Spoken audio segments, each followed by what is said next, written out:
KITV4 News at 10, Hawaii's most complete late newscast.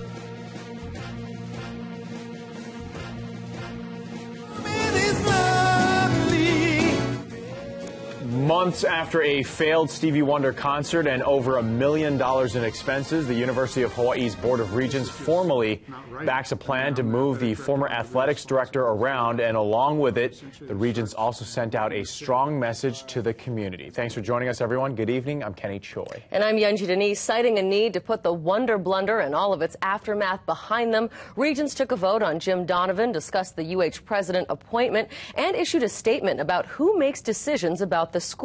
KITV4's Paul Drews has more on what the board did and didn't do today. Going on. Put it out in the open. Let people know that you're not hiding anything. The Board of Regents has been accused of keeping university details to themselves.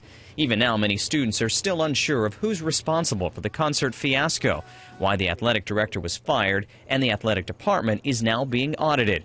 A lot of things weren't explained to a lot of us, not only the students, but like the public. The board briefly held a public meeting this afternoon where it did vote in favor of Jim Donovan's reassignment, a reassignment that took place months ago. Afterwards, UH President Marcy Greenwood had this to say. Stay tuned. This story is going to be more interesting over time. But the Board of Regents again spent much of the day behind closed doors in executive sessions, where members talked about the performance of the UH president, but only to other regents. Around campus, students had no trouble talking about Greenwood's performance as president. In my 3 years here, I've seen quite a big undertaking of construction projects and upgrades to the student center and resources, and I like seeing that. I like knowing that my tuition is going somewhere. Interestingly, the only communication the board had at the end of the day was a written statement, which welcomed the views of the public and those in government as long as they were the same goals as the regents.